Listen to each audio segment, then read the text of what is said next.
Limburg heeft er sinds kort een nieuw streekproduct bij. Waterkers, ook wel cresson genoemd, wordt vooral in Zuid-Limburg geteeld. De familie van Simse in Louw teelt al waterkers sinds 1938 in haar kwekerij Sint-Lucie. En de groente tiert welig, vooral door het frisse bronwater dat onder het ouderlijk huis ontspringt en de plantage bevloeit. Maar het is putteke winter nu en de koude baart vader en zoon van Simse toch zorgen. Het mag niet kouder dan 7 graden worden in de bedden waarin de plantjes liggen. De zon kan niet snel genoeg haar werk doen. Plat tegen de grond. Ja, nee, die ligt nog altijd helemaal plat bevroren, dus dat is hopeloos. Het zal nog een paar uren duren eer die ontlaten is. Zon.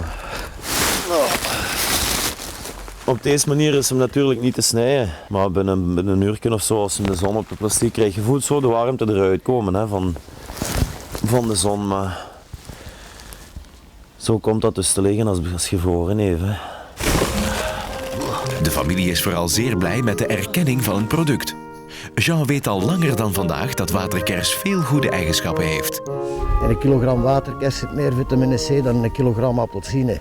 Er zit meer ijzer in waterkers dan in een kilogram waterkers dan in een kilogram spinazie.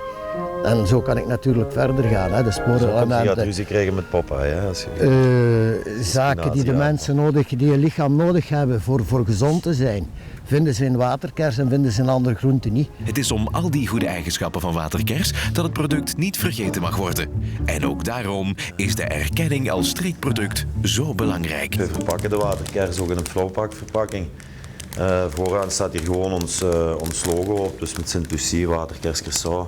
En achterkant hebben we daar een recept op dat ongeveer 1 keer per maand verandert. Hier staat nu bijvoorbeeld Sint-Jacobs schelpen met waterkersroom. Gewoon om de mensen terug te laten weten dat het echt wel voor meer dingen kan gebruikt worden dan alleen voor soep te maken. Hè.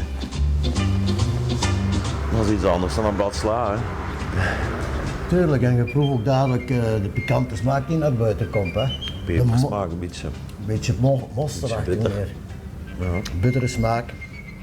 En dan als je het blijft opkrabbelen, natuurlijk die pikante smaak die naar buiten komt. Hè. Het kriebelt in je keel zelfs een beetje. Hè? Ik zeg altijd, als ik op restaurant ga en ik krijg een garnituur van waterkers op mijn bord, zit ik in een eerste rangs restaurant. En als ik daar andere plaatjes op krijg, dan noem ik dat een eerste rangs frituur.